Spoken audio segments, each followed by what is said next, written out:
Stanford University. Welcome to lecture number 8 of CS 193P. Today's lecture is going to be mostly demo. I'm going to do a little bit at the beginning talking about one new concept. The rest of the time this is going to be demo crazed lecture. So the thing I'm going to talk about first is gesture recognizers. This is the input side of writing a view. We talked last week on the output side, doing your draw rect to get output on the screen in your rectangular area that your view manages. And this is how to get input in, swipes and pinches and pans, things like that. So we're going to talk about how you implement that. And then the demo today is going to cover I'm going to try and kitchen sink everything in that we talked about this week. We'll make a universal application out of our psychologist. We'll make it work on the iPad. I'll handle a pinch gesture so you can see how gestures work. I'm even going to go show you how to do this should auto rotate thing to make it so that your UI can react to being rotated and try and rearrange itself to look decent in the new orientation. And so it's a long demo. Hopefully, because it's kitchen sink, I won't mess up too much in one place or another. It's very hard up here. Obviously, one stray character and you're in the debugger, but hopefully that won't happen to me today. All right, so let's talk about UI gesture recognizer first. So this is the input side of touch events. Right? We're talking here about touch events. There are other events, by the way, that can happen in your application. Something might arrive for you on the network or something like that. But here specifically we're talking about the user making a gesture with their fingers, usually or often multiple fingers. Now there is a kind of a raw API for just finding out when a touch goes down and when a touch moved and when a touch goes up. And you can program to that level to handle input in your view, but we're not going to do that in this class. Okay? The gestures are better for two reasons. One, they're really easy to implement, as you're going to see today. And number two, the gestures would be standardized. You wouldn't want to write your own gesture to do a swipe, and then it turns out that you recognize a slightly different swipe than other programs recognize, in terms of duration or speed of swiping. So we want all the apps to be the same in terms of what a swipe is, what a pinch is, what a rotation is, etc. So gestures are handled in iOS by this class called UI Gesture Recognizer, but UI Gesture Recognizer is an abstract class. Okay, you all should know what that means. That means you never actually instantiate a UI Gesture Recognizer. It has a number of concrete subclasses that you instantiate, and that's what you use to do the work. Okay, but we do inherit some good stuff from UI Gesture Recognizer, the abstract superclass, and we'll talk about that. So there's really two parts to making a gesture recognizer work. First, and you don't have to do it in this order, but the two parts are adding a gesture recognizer to a view. So a view has a method called add gesture recognizer, and you add an instance of a concrete subclass of UI gesture recognizer, and now that view will handle, recognize that gesture. If that gesture starts to happen in your view's bounds, it will handle it, right? But then number two is actually handling the gesture. So the gesture starts to happen, okay, or the gesture happens and continues to happen, like it's a pinch and it's pinching in and out and in and out. And as it does, somebody's got to handle, what do I do in my view when that happens? So there's two parts, adding it to the view and then implementing the gesture recognizer. So we're going to talk about both sides of that. Number one, the adding it is often done by a controller. Okay? It could be done by other classes. The view actually might add a gesture recognizer to itself, and it would do that if this class just doesn't make any sense without that gesture. Okay, so there might be some UI classes where, like a button, if you couldn't tap on a button and have it do something, it wouldn't even make sense. It wouldn't even be a button. Or a slider, you couldn't drag along the slider. So those, I don't know how those are implemented internally, but if they're using gesture recognizers, those are added by the view itself. No one externally has to add the gesture recognizer because that gesture is fundamental to that view. But a lot of views, a gesture might make sense or might not. You might want to enable it or not. And often it's the controller in an MVC that's making that decision for its views by adding a gesture recognizer to its view, to one of its views when it wants to do it. Number two, which is the implementation of the handling of the gesture, when the gesture is starting to happen, who deals with it, that is very often provided by the view. Okay, so the view usually has an idea of what a swipe would mean inside of itself, or what a pinch, and so it's going to provide the method that is used, that's called, when a swipe or a pinch or whatever is happening. Now, again, it doesn't have to, though. Other classes could implement the handler for the gesture, but most of the time it's the view. Now, a view may implement a handler for a gesture, and then no one, in a particular application, no one adds a gesture recognizer for that gesture, and then that handler never gets called. Okay? So there's two parts. There's recognizing the gesture and handling the gesture. So let's talk about the code that you would write to add a gesture recognizer to a view from a controller, which is the way I said it's usually done. So a lot of times you're going to do this in view did load, because you're talking about sending a message to one of your views, the controller's views, to do something, and that view doesn't even exist until view did load has happened.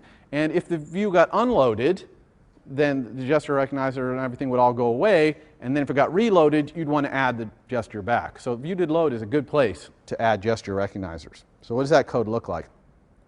So let's imagine we have a view in our controller's capital V view, and it wants to recognize panning. So panning is when your finger touches down, you move around, then you let up. And while you're moving around, the view is panning around. Okay, it's moving something or moving around in the space in the view. That's what a pan is. Okay.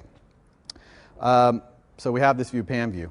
So all we need to do is create a UI gesture recognizer, but again, we have to create a concrete subclass. There happens to be a concrete subclass called UI pan gesture recognizer, exactly what we want, and we just alloc init it.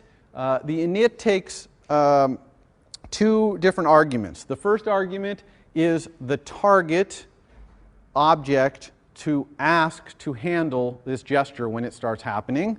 And the second argument is the method to send to handle the gesture. So the gesture recognizer uses target action to get its gestures handled.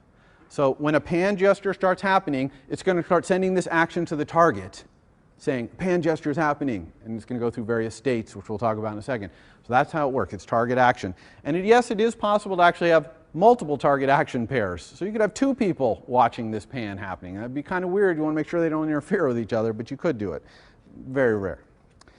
So that's setting up the gesture recognizer and its target action. Then the only other thing we need to do is add that gesture recognizer to the view. So notice I'm sending this message, add gesture recognizer to the pan view. That's some view in our view hierarchy. And I'm just passing the argument pan gr, which is the pan gesture recognizer we created on the previous line. As I said, this is kind of like turning the gesture on. If you don't do this add, even if pan view implements that pan colon method right there, it's still not going to pan. You have to add the gesture recognizer to the view. It has a list of gestures which it'll recognize. You got to add it or it just won't do anything. Okay? Pan colon will never get called. Also, I think earlier in the slide I said that pan colon is a method on pan view, and so the target is pan view, but it could be another object. It could even be self. You could say gesture recognizer alloc init with target self, and then action some method in the controller. That'd be rare, but you could do it that way. Perfectly reasonable. One more line of code in here, though. Memory management. We now release this gesture recognizer here. Do you see why? Because we alloc initted it. That means we owned it. We added it as a gesture recognizer to the view. Presumably it took ownership. But we're not going to send any more messages, so we got to release it. So we're releasing it here. Everybody okay with that we're releasing it there? All right. So this is a little bit of a summary. Only UI view instances can recognize a gesture, and that's because UI views handle all touch input. That's what UI views do. They handle touch input and they draw. That's what UI views do. But any object can tell a UI view to recognize a gesture by adding a gesture recognizer to that view with add gesture recognizer. And any object can handle the recognition of a gesture. It doesn't have to be the view, but usually the view is the one who provides the handler, like pan colon.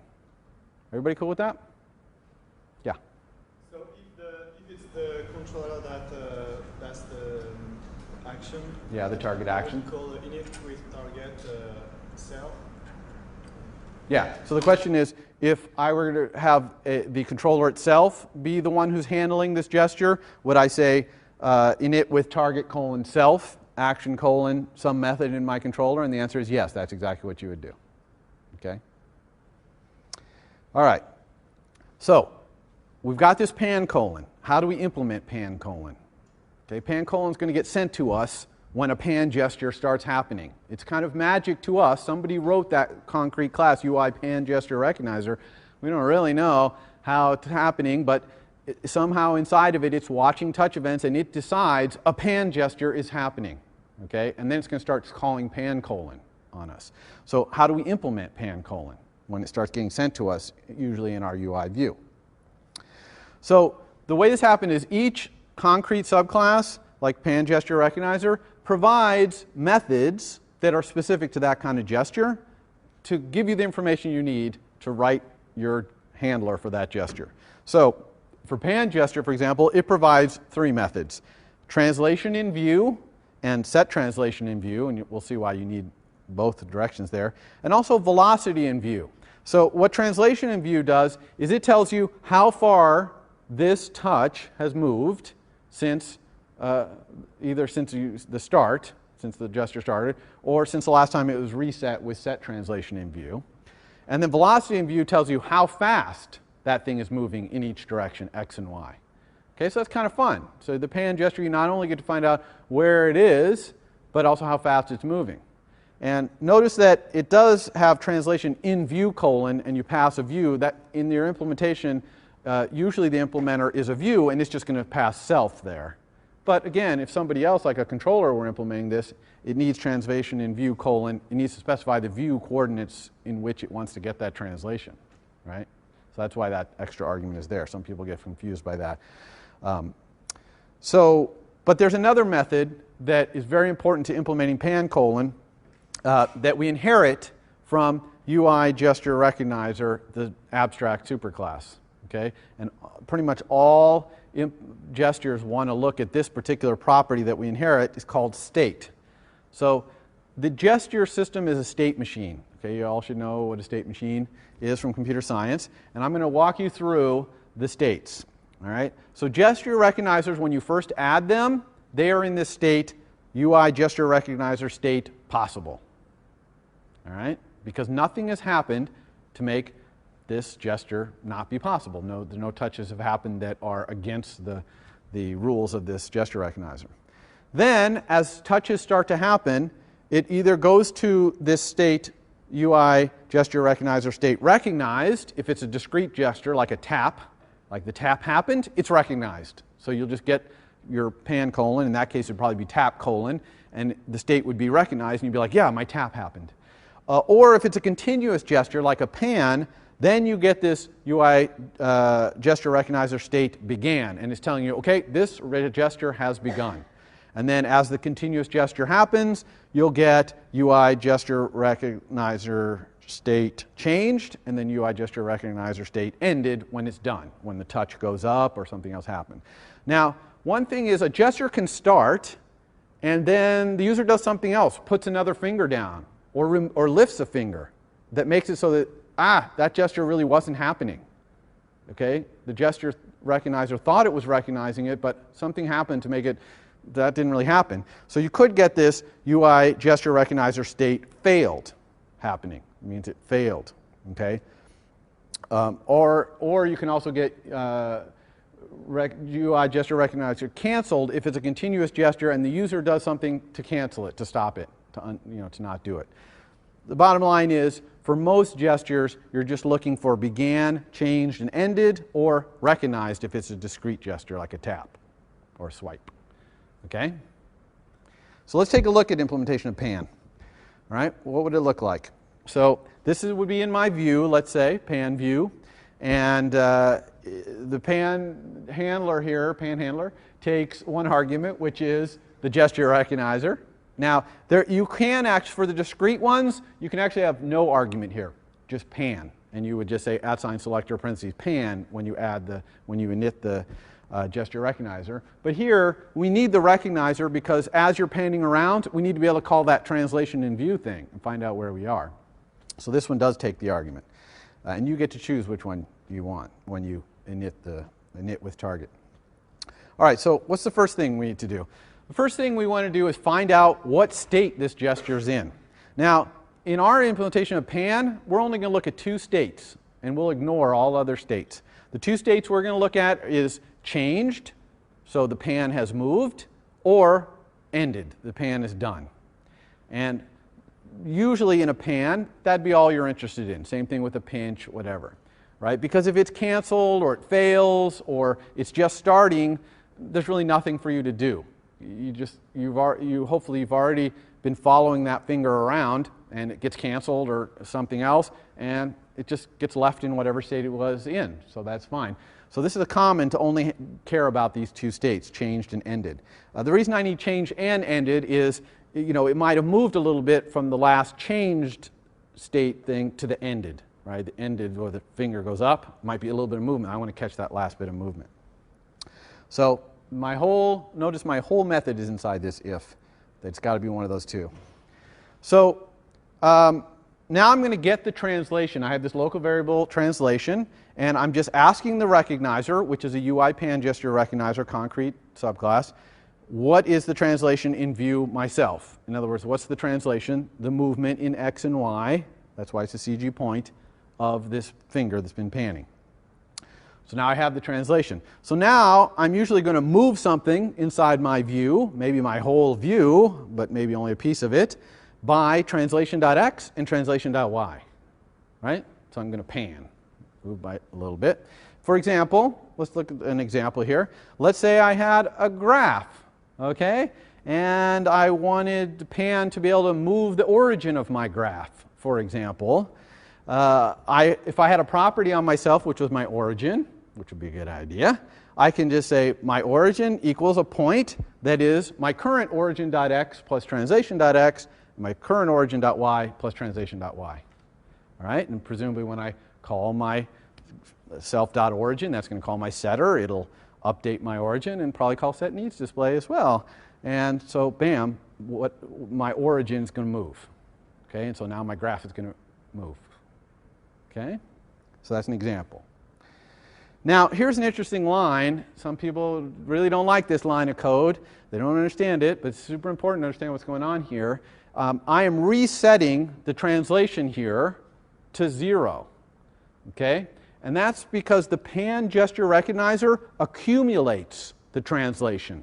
Right? As you pan around, it's accumulating the translation.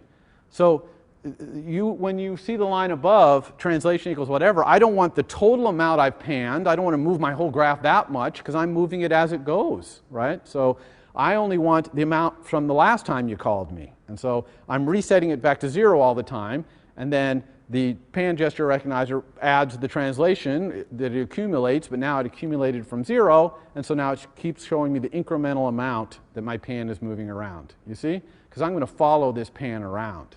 I'm not just going to wait for the pan to all the way at the end, and then let go, and then jump. That would not be very good user interface. And in fact, if I was doing that, I wouldn't even be caring about sender.state equals UI gesture recognizer state changed. I would only wait for UI gesture recognizer state ended, and then I wouldn't even set translation view to 0. I wouldn't do that, but that's very unusual. Usually you're following the pan or the pinch around. You're following them in real time, so the user's getting feedback. Okay? Everybody cool with that? Any questions about that? Yeah. Yeah, okay. I might not repeat exactly your question. Maybe it's a little even broader question, but the question is when I touch down on the screen in a view, there's other views around. What if I put one finger in one view and one finger in another view? Okay, and then I start pinching. What really happens there? Or I put a finger in a view and then I move over and I move out of the view and into another view or whatever. And there are definitely rules for what happens there. And it's a little outside of the scope of this lecture anyway. Maybe we'll have a later lecture where we start talking about that because it's actually pretty cool the way it handles it. But for this class, the kind of views you're going to be building, either the gestures are going to be fully inside your view or not. You could check the API, the documentation, if you really want to jump ahead on that. It's not super complicated, but it's more complicated than I really want to go into at this point, all right? Because I want you to have kind of a clear understanding of it. Yeah. Right. So his question is, drawing is very expensive relative to like allocating arrays and sending messages to objects and stuff, and that's true. Drawing is very expensive. Notice that I don't do any drawing in here. Okay. At best, what I do is in my self.origin, that setter might say set needs display. Okay. So I might actually, if it takes a long time to draw my view because I'm drawing a really complicated view or whatever, I might receive quite a few of these translation events, and they'll all batch up, and I'll keep updating my origin, and then finally it'll get through. So you're only drawing as fast as it can draw, right? Because you're not actually drawing inside here. You're just setting a bit that says, I need to be displayed when you get a chance, please. And so when it gets a chance, it's going to draw it, and then when it's done drawing it, it'll be back to listening for more events, and you'll get the latest event. Okay, so that's how the drawing part happens. Because yes, drawing is very expensive. Okay. Next. What are some of the other concrete gestures we have here? Pinch gesture is another common gesture. Its kind of concrete subclass special methods are scale, which tells you how much you have pinched out or in. Okay. Can't be negative because your fingers can't, go negative. They go down as close together and then out. If you spin around, it's always the distance between your two fingers. Notice that that property is not read-only. So you can do the same trick here with scale. When you get a scale, you zoom your thing up a little bit, reset the scale to 1, and then the next time the scale comes in, you'll be scaling 1 up. So you'll be getting the relative amount of scaling. Okay? So we're going to see that in the demo today. And then there's another property, velocity, which is read-only, which is telling you how fast in scale factor per second it's scaling up and down. There's also a rotation gesture, which is 2 fingers rotating around. That rotation is in radians, also not read-only, so you could reset it to get the incremental and also the velocity of the rotation. There's a swipe gesture. Now, swipe gesture works a little differently.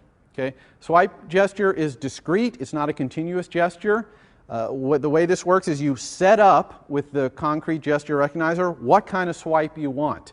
Do you want a single finger swipe that's only horizontal, or does it have to be 2 fingers swiping only vertically? You can specify the direction and the number of fingers required, and then if that happens, you'll get sent your pan colon. Again, probably you would call it swipe colon, and you would get that state, gesture.state equals recognized. And you're like, oh, my swipe was recognized. And then you go do something, right? So even though this gesture takes a little time to develop, it's discrete in that it either happened or not. You either happened to a swipe that had matched these 2 requirements or not. And a similar one is a tap gesture. Okay, number of taps and how many fingers. So a double tap with 2 fingers, you can specify that. And if it happens, you'll get this state gesture recognized. So the discrete ones are really easy to implement your handler. You're just looking for that state recognized. Make sense? I'm not going to show a demo of that, so hopefully it makes sense. Is the swipe gesture often combined with dragging, like translating? Yeah, I mean, the question is swipe combined with translating, panning, for example? And the answer is that the gesture recognition system is very complicated and complex when it comes to trying to figure out if you had a pan gesture recognizer and a swipe gesture recognizer both added to a view, it tries to make sure you get the right result. Okay? Whether, so if you, for example, if you have both and you kind of go slowly across, it's going to pan. But if you go rapidly across and lift up, it's going to assume you're swiping. So you see it has logic in there to cancel each other out. And if you could write your own gesture recognizers, that's very advanced usage, but in part of that API, you'll see that there's stuff in there for invalidating other gestures. It's like, this other gesture can no longer be valid because, we've gone too far down the path of it being this gesture, etc. So don't worry about any of that for this class. It's advanced usage, but it is possible. All right, so demo time. Looks like we got enough time to do our demo. let me talk a little bit before I do that about your homework, because when you watch the demo today, watch carefully and imagine your calculator, because that's what the homework's going to be, is to pretty much do what I do. This is every week, this is mostly true. Do what I do in lecture on your calculator. So the homework is to make your calculator work on the iPad. I'm going to make Psychologist work on the iPad. You're going to need to use a UI split view controller. I'm going to use a UI split view controller. You need to support pinching and panning and tapping gestures on your graph view. And I'm going to just show you pinching today. You're going to, and pan you saw on the slides. So tap is really the only one you're going to have to figure out on your own. And then we talked about NS user defaults way back when we first talked about Foundation. You will be required to save some stuff in NS user defaults, just because I want you to see how to use that. It's super simple. I'm not going to do that in the demo. It's so easy. And then next week, we're going to be talking about table views and scrolling views and image views. All right, so that's what's on top for next week. And probably, if you've seen the iPad, you see a lot of table views, iPod list of songs, those kind of tables of data. And so we'll be going into all that. All right, so any last questions before I launch into this big old demo? All right, and feel free to interrupt me, especially when I'm heads down typing. You might have to say, excuse me, or something to get me to look up. But feel free to ask questions, because you are going to have to do what I'm doing, basically, for your calculator. So let's jump in here. So I'm going to start with the Psychologist that we left off with last time. So let's go to Xcode here. Here's my Psychologist. I'm just going to open it. Let's hide others. Make her nice and big here. All right, so a reminder of Psychologist before we dive in here. It has 2 MVCs, just like your homework has 2 MVCs. One of the MVCs is this happiness view controller right here. All happiness view controller does is it manages that view with a face and a little slider to show the happiness. And then the other MVC we have is the Psychologist one. That's the one that puts the 3 buttons up. You know, how are you feeling today? And so we have those 2. And then we have this view, the face view. And you can see, remind yourself that it has this delegate method where it delegates its smiliness. That's its data. I know, very simplistic, but that's what all the face view has. And that's pretty much it. And I think last time we also looked at the application did finish launching with options here. And we created a navigation controller. We created the controller for our Psychologist MVC. We pushed that onto the navigation controller. We released it because we were done with it then. And then we just added that navigation controller's view to the window. Okay, so everyone back to speed where we were. So the first thing I'm going to do here is I'm just going to run this, and I want to show you something that doesn't work very well in this view. Okay, first of all, these buttons are kind of a mess, but we'll clean that up too. It is actually possible in the simulator to rotate, to simulate as if the user had turned it. And the way you do that is with this menu item in the simulator hardware. You see this rotate left, rotate right. So I'm going to rotate left here. Okay, well, our Psychologist didn't do very well here. You know, it's very hard to read this when it's rotated like that. And really what we'd like to do is rearrange these buttons so that the how are you today is along the top, and then the buttons kind of stack themselves neatly in the middle, but facing the right way up. Okay, so let's go into Interface Builder and talk about how do we do that. All right, because we can do all of that for this particular MVC in Interface Builder. So I'm just opening up Psychologist view. Here it is. Let's make some space here. So first I'm going to clean up my user interface a little bit. It's kind of a mess. Let's make the buttons the same size, for example, like this. Oops, I got an extra button in there. Probably copy paste. So I'm going to spread them out a little bit, use the whole space. We can kind of really see what's happening when we rotate. All right, so here I have the user interface. I built it to be really tall and stretched out. It would obviously not look so good turned around. How do I make it all adjust to being changed? Well, mostly this is done in the inspector right here. This is the third tab over in the inspector. And let's see. Try this here. So, yeah, what's the problem here? oh, I see. This is not opening. Okay. So this frame, this little ruler inspector, it has some mechanism in the middle there called auto-sizing. You see this auto-sizing area? And it's even actually showing us an animated demo of what's going to happen when the bounds of this view, of the super view of this view changes. So right now, you can see that little red dot. I'm selected this label right here. I mean, it's going to get stuck up in the upper left-hand corner. So when I rotate, it's going to be stuck in the upper left-hand corner. That's really not what I want. Okay? When my thing rotates, I want this title to stay in the middle, but I want it to be centered lengthwise. Okay? So the way I'm going to do that is I'm going to make it a little wider, and see how it's left aligned? That's no good. So I'm going to go to the attributes over here and center it. So now it's centered. Now I'm going to go back to this auto-sizing thing. And if you look at this auto-sizing, there's a black rectangle here. That represents kind of the bounds of your view, the bounds of the label. And you can see why it's sticking in the upper left, because I got this little I-beam right here and this I-beam right here. We call those struts. That means it's locked to that part. So I don't really mind it being locked to the top. And actually, it's probably okay if it's locked on the left, as long as it's also locked on the right. But when I get bigger, I actually want it to stretch, because it's going to be centered anyway. So that's what the middle is about. When I click the middle, that means it'll stretch vertically. And if I click the horizontal, that means it'll select horizontally.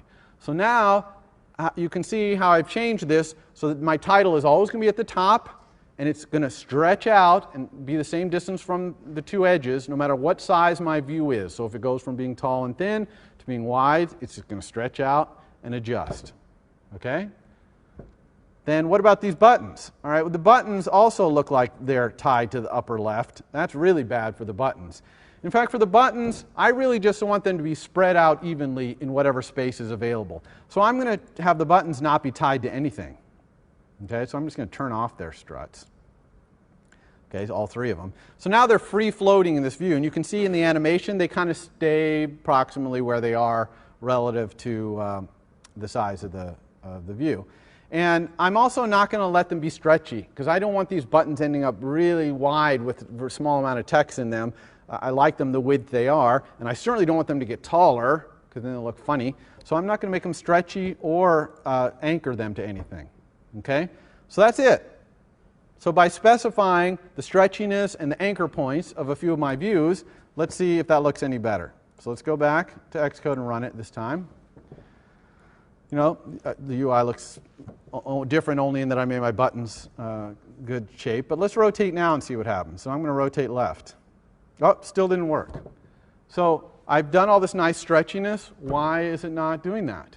And we actually covered this 2 lectures ago, or maybe it was the last lecture. It's this magic method, should auto-rotate to user interface orientation. Do you remember that? Right now, we don't implement that method. So by default, that method returns portrait only. So even though we rotated to a new orientation, our view controller is set up so that it doesn't rotate the views. So let's go fix that as well. So we go to our view controller. This is our psychologist view controller. And we just need to add this method. Hopefully it'll help me type it here. There it is. Should auto-rotate to interface orientation. And actually I'm going to say yes, which means I'll auto-rotate to any user interface orientation. Okay, I could just return yes in certain orientations, but I'm going to return landscape, portrait upside down, landscape left, landscape right. I don't care. So now let's run and see what happens. Oops, yes with a capital S. Oops. There we go. All right, run. Okay, same thing here, and now let's rotate. Oh, that looks better. Okay, now I might not like this. I might want the title to be a little taller, up closer to the top or something like that, and I can move things around, but at least it's rotating properly and changing the view and putting them in some kind of reasonable space. Now, you're probably thinking, oh my gosh, I have to do it with my calculator? You're kidding me, because there's an awful lot of buttons in that calculator, all right? And frankly, you probably can't do the calculator view with struts and springs and having it automatically lay things out, okay? It's just right now too vertically oriented of a user interface. Luckily, I'm not going to ask you to do that on the homework. Okay, you do not have to do that. You can try it. It's extra credit if you want to try and do it. It's going to require some code because I don't think you can do it. If you can do it with struts and springs, lots of extra credit. I'd love to see that, but I think it would be too difficult. But this simple user interface, we can. And our graph view, which just has the zoom in and out buttons, that one definitely we can do the rotate. And in fact, in this homework, since you're going to be doing gestures for zooming in and out, you're not even going to have the zoom in and out button. So you just have one view there. It's going to be really easy to make that thing rotate. Okay, it should just work by itself. You're just going to have to go in and set the stretchiness and the struts and springs of that thing. And actually, you're not even going to do that because I'm going to ask you in this homework to not even use Interface Builder to create the view for that controller, that graph view. Remember we talked about how to do that with load view. I'm not going to do that in the demo today. But that's how you're going to do it. You're going to implement this method load view, and it's basically going to return your graph view because that's all that's in that view. All right, so this is good, but now watch this. That doesn't look too good. Okay? He's not very happy, and understandably so, because he's so small. So we need to fix that view controller as well, so it doesn't do that. So let's go do that. That is the happiness view controller. So here we go. We've got these two views. There's our face view, right? And we've inspected it, set its class to be face view, so that's the face view. And then we got our slider. So what I'm going to do is I'm going to have the slider always stick to the bottom. Okay, so I'm going to say it so it always sticks in the bottom. And I'm also going to have it stretch out as wide as it wants and be stuck to both sides. That seems like a reasonable thing, right? And then the face view, I'm actually going to have it use all the space it can, all the way down, but leave room for that slider, like that. And the one other thing I'm going to do, I'm going to set my background, instead of having gray down there around the slider, I'm going to change that background to be the default, which is white, which will match our face view. And then the face view itself, I'm going to set its stretchiness. Well, it's already set the way I want it, which is I want it to stretch in both directions, and I want it to stay clamped to all the edges that it's clamped. So it's going to stay this far from a bottom edge. It's going to be clamped to this edge, clamped to this edge, clamped to this edge, no matter what size my view changes to. Yeah? So the question is, what happens if there's inconsistencies? Like I have a view that I say I want to stick to the top, and then another one that wants to stick to the top, and now when I stretch it out, how do they use that space or whatever? And the answer is they get stretched independently within their super view. So they don't, there's no there's no coordination between the views, so to speak. So the answer is you could get a mess. And it's your responsibility as a developer to set your struts and springs, and then test your app in all the orientations you're willing to support and make sure that everything lays out the way you want. And at worst, you might have to start resorting to setting frames in code to move things the way you want. I will say, just as a programming advice, is it's really nice to build views that are so simple that you can use struts and springs. Not just so you can use struts and springs, because it's better for the end user. Okay, the fewer things there are for the end user to be like, whoa, look at all these things in here, the better. Okay, simpler user interfaces are better. Now, if you have a user interface that's simple because it's the same thing repeated over and over, like the calculator, right? It's just all a bunch of operation buttons after operation buttons, well, that's still simple, and that's fine to have a lot of views in that case. But if you had a view that had all kinds of different views in there, doing all kinds of different wacky functions, maybe you want to put them on 2 different pages, right? And have a navigation controller navigate you over to a preferences page or something else. Keeping user interface simple. This is a phone. You got to remember, people got their phone out, they're tapping on things, they're talking to somebody, they're probably driving while they're doing it. You do not want lots of complicated things going on in there. It's just bad UI design on a small device. Even on the iPad, people are relaxed, they're sitting in bed, they're reading their book. They don't want to be going, tiny little control points. Okay. All right, so hopefully this will work. Let's go back to our app and run it. All right, I'm going to rotate again, let's say. Okay, dog ate my homework. Ooh, that looks a lot better. Okay, stretched out. This works. Everything's good. But there's still a problem here, which is this. Let's rotate back. Okay? That's really not what we want. Okay? Our face always wants to be round, not stretched up like this. Okay? Why is this happening?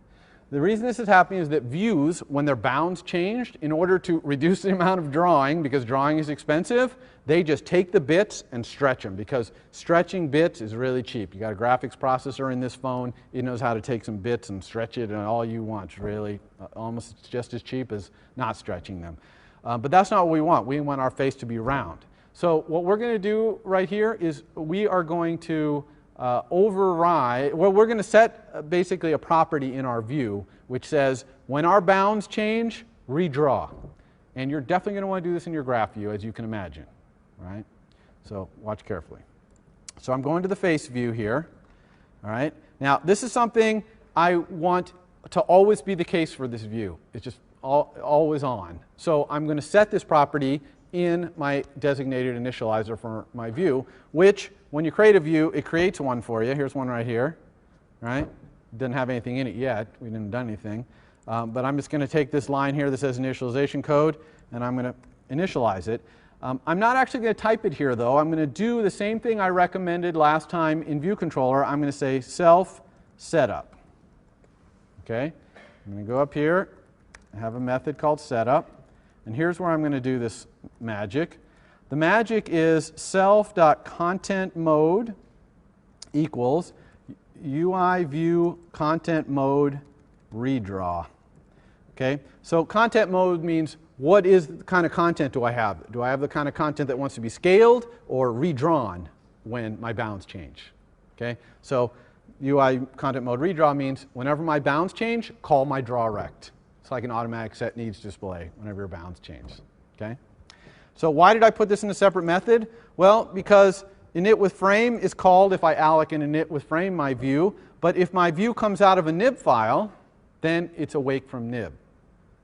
All right? Remember we talked about this last time. So I also want to have void awake from nib, and I'm going to call self setup from there too. Okay? So I just want to give you an example of what I was talking about. I was talking about for view controllers on Tuesday, but it's also true for views. You need any setup code to be done with both of these things. Now, one other thing that I'm going to do here is to do the should auto rotate. Whoops, not in view, sorry. In my happiness controller, I'm also going to put the should auto rotate in here as well. Because, actually, here I'll demonstrate this. Watch. Let's go back to our thing. So let's go back to psychologist. So here I am. Dog ate my homework. Okay, put a new view controller on there. Now if I rotate, it didn't rotate. And that's because the happiness view controller doesn't say should auto rotate yes. Right? The psychologist one said it, and so it worked when we go over here. Oops.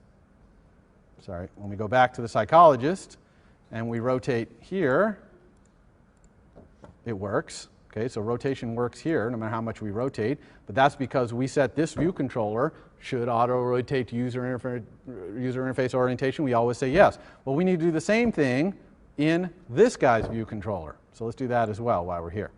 So that I'm going to do right here, bool should auto-rotate yes, all caps. And now when we run, we're going to have two things better here. One is, okay, we can still rotate here, right? And we go in here. This is round. And now when we rotate, it redraws it round. Okay, also, we can rotate in here, right? See how we fix those things? Okay, here's the one problem, though. Okay, so that's it. That's all I'm going to do on that. Let's talk about, question, sorry. Well, since there wasn't the should auto-rotate before, how did it make that stretched out face? Okay, we went back to the psychologist, rotated there, and went in. That's how. The question was, how did we ever get that stretched out face if it wasn't rotatable? And the answer is, we went back to psychologist, I rotated there, and then I went back in. Okay, and it's re-rotated. So, there we go. So let's talk about the gesture. Let's go ahead and do the gesture recognizer here. So I'm going to do pinch on the face. I'm going to make it so we can pinch to make that face bigger or smaller. Okay? So to do that, really the primary thing I need to do, most of the code I need to write here, is just to have a property on my face view that's the scale. Okay, you probably, hopefully, have this in your calculator graph view already. So let's look in face view. Where do I set the scale? And actually, I set it right here.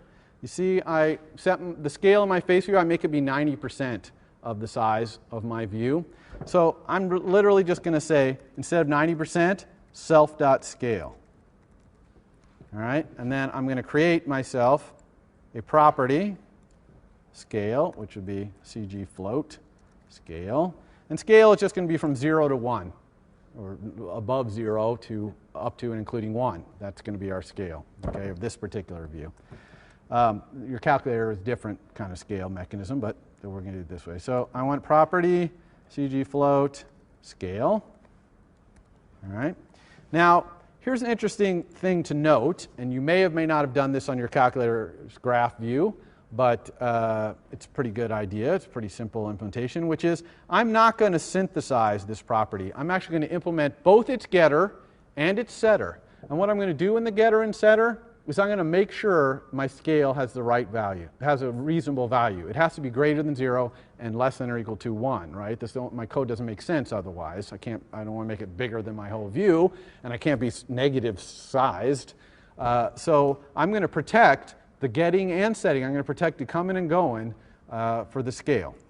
And the way I'm going to do that is to implement the setter and the getter. So the setter is CG float scale. And all I'm going to say here is if, let's have a little method, how about face view scale is valid scale, then, and actually I'll even do something better than that. How about this? One line of code. Return face view scale is valid, question mark scale. Otherwise I'm going to return a default scale. All right, and let's define that default scale. Default scale, let's say a default scale 0.9. That's what we had before. We'll have it be the same as it was before. I like this to be defined. 1 pound. Okay, and then I need this little class method, scale is valid. That's a really easy one. Bool, oops, plus. Bool, scale is valid. CG float a scale, and I'm just going to return a scale is greater than 0 and a scale is less than or equal to 1. Okay, everyone cool with that? I just created a little utility class method there. Just takes a scale, determines whether it's valid or not. Any scale in there is valid between 0 and 1. And anytime someone asks for the value of my scale, including myself right here, I'm never going to return 0. I'm never going to return a negative number. I'm never going to return a number greater than 1. So this code is always going to work. Okay. Now let's do the same thing on the setter. Void set scale, new scale. I'm just going to say if this new scale is valid, then my scale equals the new scale. I'm also going to do something here, which hopefully you did, or maybe you did on your calculator brain, which is I'm going to say self set needs display. Okay? Because somebody changed my scale here, I need to redraw. Does that make sense? Why I do that? And this is a common thing. If you have a property on your view which controls how the view is drawn, then if someone changes it, say self needs display, so that the view will get redrawn. Okay? I could probably even be more efficient here and say if the scale is valid and it's not the scale I already have, right? Like that could go like this. If, well, I have to do it before here. Sorry. If this new scale does not equal our current scale, then set needs display. Could do that too. That might be worth doing actually. Drawing is pretty expensive. So if you can avoid drawing, that's good. Okay, so hopefully this didn't break anything. Let's run and make sure it didn't. Right, dog ate my homework. Oh, it's still working. And default, I'm getting that default scale, 90%. But now I need to be able to pinch. So remember I said that there's Yeah, question back. Shouldn't the update be after you set the scale? No, okay, this is a very, very, very good question, okay? So he's saying, oh, this is no good because I'm setting set needs display here before I set the new scale. But actually, that doesn't matter. Because set needs display just sets a bit that says, I need to be displayed. It's not going to get displayed until much later, okay? You've got to go all the way around the loop, okay? So everyone understand why it's okay that we're setting the needs display before we do it? It does read a little funny. So I might, if I want to have it not read so funny, I could do this, right? Put the thing inside the if like that, right? Maybe that reads a little better, just so that someone who's not really getting the fact that net set needs display just sets a bit, looked at this and says, oh, okay, if the scale is not equal our old scale, then we set it to the new one and set needs display. That's good, okay? But set needs display is not draw me right now. It's just draw me sometime in the future when you get a chance. Okay, where was I? Okay, so our thing is working, right? We didn't break anything by setting that property. But now we're set up to be able to easily implement our pinching gesture. All it's going to do is set that scale. It's not going to do anything else but set that scale. All right, so let's do that. Let's write the handler first. I'm going to call it, I'm still in my view here, face view. So I'm going to call my handler pinch, okay? And it's going to take a UI pinch gesture recognizer. I'll call this gesture. Okay, so there's my pinch gesture recognizer. The pinch gesture, remember, has a property I showed you on the slides, scale, which says the scale that the pinch is happening. So all I'm going to say is if my gesture's state is UI gesture recognizer state changed, or ended.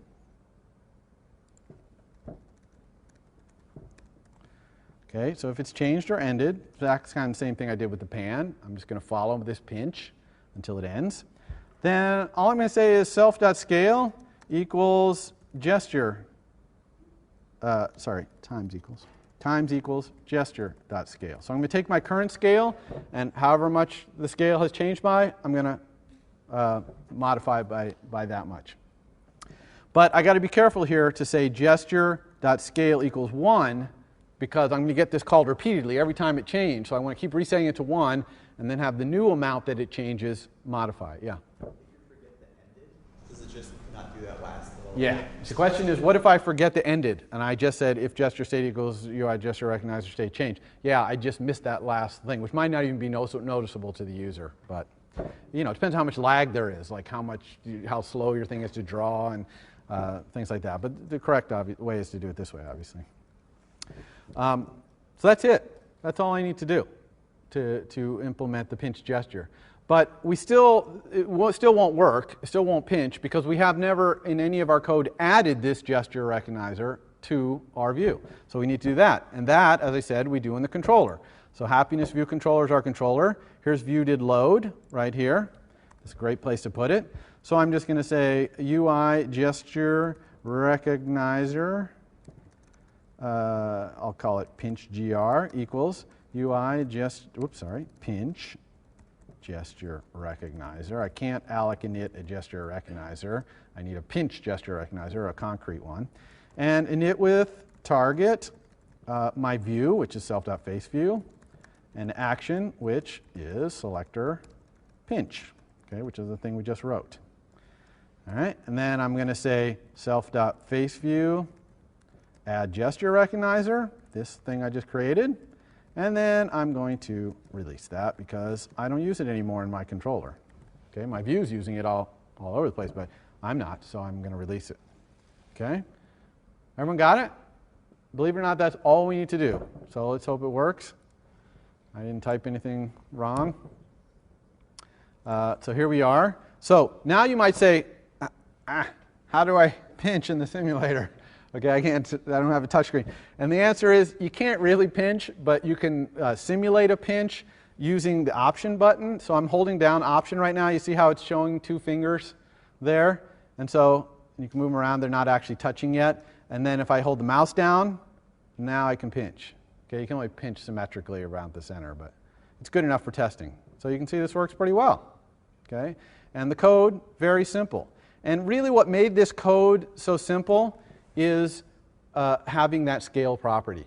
And really you want to think about views in that way. They have properties that modify the way that they're displayed, and you're going to have smart property setters and getters maybe, but you're going to get those properties set, and then it's up to your draw rect to draw that view with all those properties taken into consideration.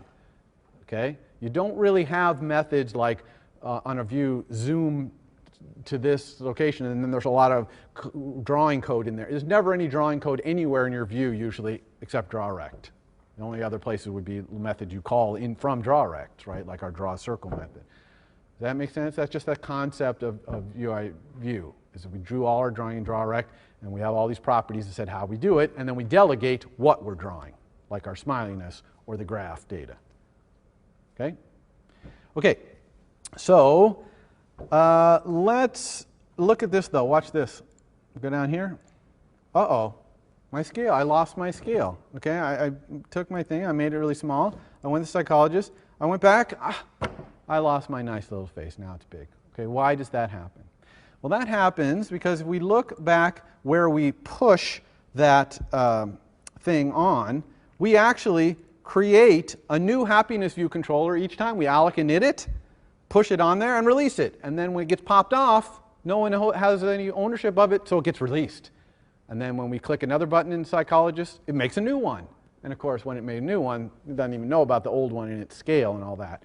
So let's change our Psychologist view controller so that instead of creating a new happiness view controller each time it wants to push it, it just has one, it keeps it around. Okay? And just re-pushes it, pops off, it re-pushes it, same one over and over. So let's do that. How do we do that? Well, there's a lot of different ways to approach this, but I love properties, you know me, so I'm going to make a property on my Psychologist view controller, which is my happiness view controller. So I'm going to say @sign property, and I'm also going to make it read-only. That way I don't have to worry about the memory management externally to this API.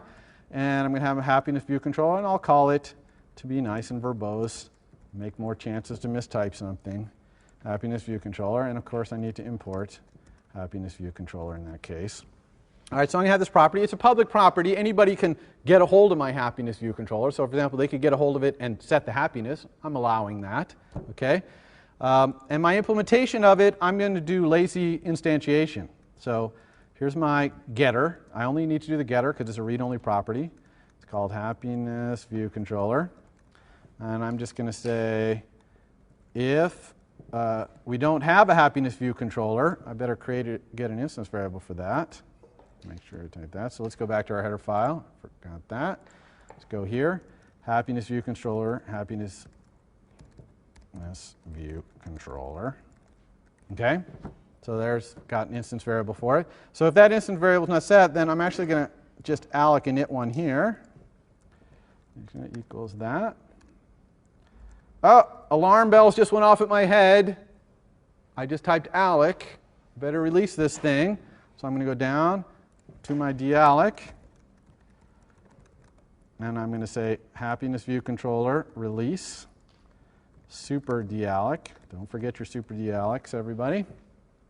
All right, and then I'm going to return my happiness view controller. So this way I'm lazily instantiating it. I'm not actually wasting my time or memory creating one unless I'm actually going to use one. But then down here in our diagnosis, we just need to say self.happinessViewController's happiness is our diagnosis, and self.happinessViewController's title is the diagnosis title. In fact, I'm going to even change this to say diagnosis equals. And then we're going to push self.happinessViewController. And we are not going to release it here because we release it in our dealloc. Okay? Everybody cool with that? So let's see if that works. That should just work. All right, dog ate my homework. Let's zoom down, go back, and it's working. Even if we go to different diagnoses, it stays small scale, okay? Because we're just reusing that thing, resetting its happiness. Everybody got what's going on there? Okay, the next thing we're going to do is, what are we going to do next? What's next on the hit parade? Okay, next let's do iPad. Let's turn this into an iPad app. Okay, this is going to be surprisingly straightforward actually. The very first thing we do when we're going to create an iPad app is we're going to find our target. And this is right here under targets. I described this in the homework. It's hard to describe in words. It's so much easier to see visually. Here's our target. You see it says psychologist. That's our app. That's the target Xcode is building in this case. All right, I'm going to right click on that and do get info. So I right click on my target and do get info. Right, you can see there's this build stuff right here. If you have your target selected, and we're going to go set that in a second. If you have your target selected, you can go up here to project and say update current target for iPad. Now, we're actually going to create a universal app, so this is a little misnamed, but we're going to do it. So we're ready, everybody up where I am, here we go. It puts this up. Now, when you have here a choice between creating a universal application or two device-specific applications, we're going to do universal application. We're going to have one application built for both platforms. So let's say leave it on one universal, and we do it. Now, what did this actually do? Well, it did a little bit in that build menu that I was showing you, or that build window right here that I was showing you, and we'll look at that. But it also created a new main window.zib. So now I have two main windows.zib. You see I got that one, and then I got this iPad one. And that's because the main window on an iPad is big, and the main window on the other is small. And don't worry, it automatically picks the right one depending on what platform you're on, so you don't have to do anything special. But we do have to go to this build window again. Back to here, right, get info. Here's the build. And there is one thing we need to do here. You can see there's two settings that are important here. One is this thing, base SDK. And this base SDK, I'm going to build in 4.1. That's what I have. I have iOS 4.1 is what's installed on this machine. So every time I build my app, it's going to use 4.1. Even though the iPad only runs 3.2, I'm still going to be building all the time in 4.1. So I have to be careful if I use 4.1 API to use response to selector or something to make sure I don't call that on the iPad. And then the other really important one is down here. You see this one? iOS deployment target. This is the operating system you're going to require on your target when it runs. And we want to set that, in this case, to 3.2. We could actually even go farther back because we're not using any. Well, we're using gesture recognizers actually, so 3.2 is as far back as we can go. Okay, because gesture recognizers were not there before 3.2. So now when I build, it's going to allow me to run this all the way on 3.2 or later. I can run it on 4.0 devices or 4.1 as well. All right, so setting those two things, really important, okay? Setting the deployment target and the SDK. But once I've done that, actually let's go ahead and run. Watch what happens if I run now. No change, still works, right? But you'll see that I can also go up to here. This little button up here is very important. You see it? And now I have this choice, iPad Simulator 3.2. So I'm going to click that and press run. And now it's running it on the iPad. Only this UI doesn't look too good. Our struts and springs worked. Look at that, stretched it out real nice. And this is not terrible. Okay, made a giganto face here, which is good. I want the big face. Big slider at the bottom. I don't know, a little question maybe. But this is really not very iPad-esque. Really, in the iPad, I want both these views on the screen at the same time in a split view. Right? I want my psychologist on the left, and as I'm clicking on how I'm doing, it's updating my face in real time on the screen. Okay? So the next thing we're going to do is we're going to implement the iPad version of this using, instead of using an iPhone idiom, which is navigation controller, we're going to use an iPad idiom, which is split view. Okay? So we do that in the app delegate here. It's actually pretty straightforward. I'm not actually going to delete any code that's in there for the iPhone because I still need all of it, but I'm going to put a little, in the middle, I'm going to put a little, if I'm on the iPad, then else. And in the else, I'm going to put this, okay, make sure I'm still doing that. I'm not going to release my psychologist for a little bit because I want to reference it inside this if. But otherwise, I've just moved around and put some if there. Now, what about this method, self.ipad? I need to implement that. I'm going to make that a property. @ property. I'm going to make it public just for fun. It's read-only. It's a bool iPad. And let's implement that property. Implement the getter. Bool iPad. And the way you do that is this macro, UI user interface idiom equals UI user interface idiom pad. Okay, if that's true, then you're on an iPad. Okay, so what do we want to do on an iPad? Well, we want to create a split view. Okay, split view controller equals UI split view controller alloc init. All right. I'm actually going to put both sides, left and right, inside a navigation controller, just like I suggested a couple of days ago. My left side, the psychologist view controller, look, it's already in a navigation controller from the code I have on the iPhone, so I'm not going to do anything there. But I am going to create a new navigation controller, which I'm going to call right nav, and it's just going to be navigation controller alloc init.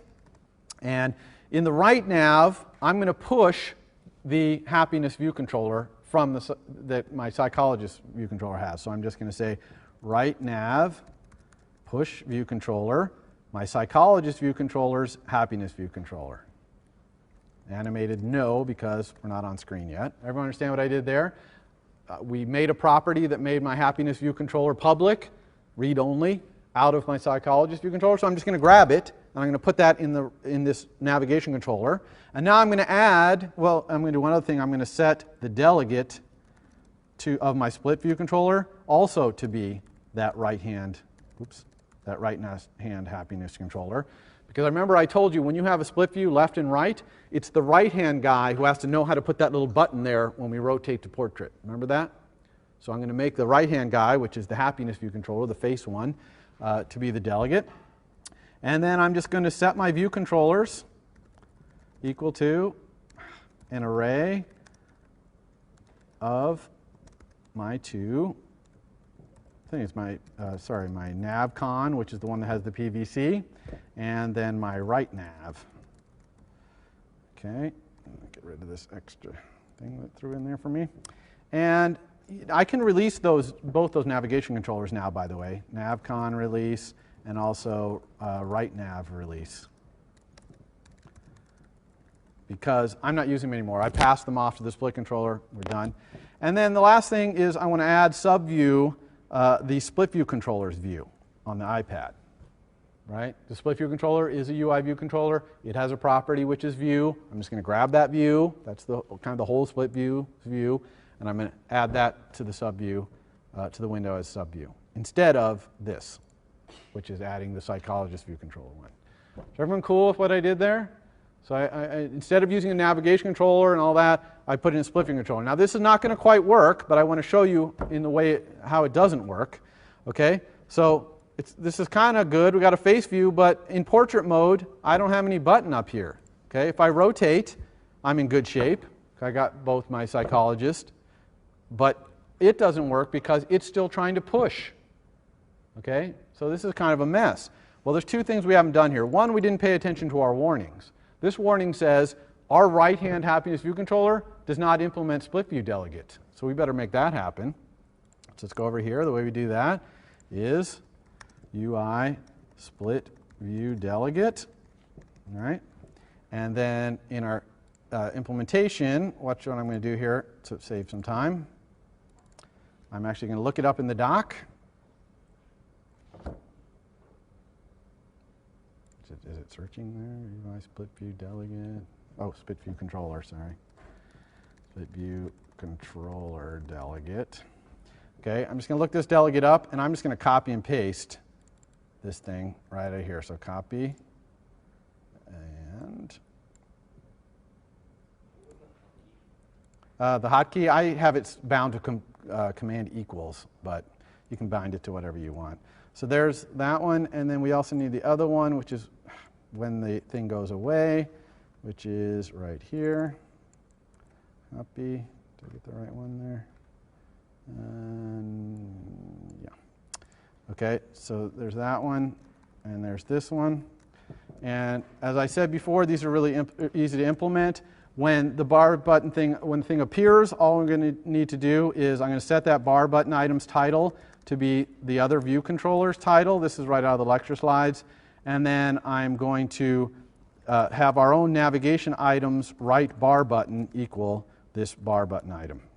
Okay, and again, you can look in the lecture slides for more detail there. And here it's going away, so I'm going to say self.navigation item.right bar button equals nil. So that's all I need to do in here. And then the last thing I need to do is where I push. Okay, that's, actually, I got to fix this because I typed this wrong. This is controller. Okay, and then the last thing is where I push this in the psychologist view controller. I need to not push if I'm on the iPad, but I'm not going to check if I'm on the iPad. I'm going to check whether that face view thing, a happiness view controller, is already on screen. And if it's already on screen, I'm not going to push it. Does that make sense? Why I'm doing it that conditionally on that way? So that's right here. Here's where I'm doing the push. And I'm just going to say if self.view.window is nil, then I'll push. Okay, so I'm just going to make sure that my view's window, oh sorry, that's not really what I want. It's not my own view, it's my happiness view controller's view. Okay, so if my happiness view controller's view is already on screen, is not on screen, then I'm going to push it. Otherwise, it's already on screen, so I don't need to do anything, and I'm still setting its happiness. I'm even setting its title, so everything's copacetic there. Okay, so hopefully this will all work because we're almost out of time. So here we have our happiness view controller. It's on screen. Look what I have right here, a little bar button. You put it up there in the right bar button position. If I click it, there's our psychologist. Okay, and you can see that as I click it, it is updating. See that? And if I rotate, it's still working. Okay? So this is basically what you have to do for your homework, is put your thing in split view. You're going to have the graph view on the right. You're going to have your calculator showing on the left. I mean, one thing I might also do, and that you're required to do for your homework, is you see how this comes up and it's really, really tall? You don't want that. You'd want it to be smaller. So if you remember from the slides, there's a way to say how big a controller's view should be when it appears in inside a popover. And so you're going to want to implement that so that it makes a nice calculator-sized popover view. But otherwise, this is pretty much the way you're going to do it. Okay? So that's my demo for today. Right on time. So good luck with your homework, and we will see you next week. I will be here if you have questions. For more, please visit us at stanford.edu.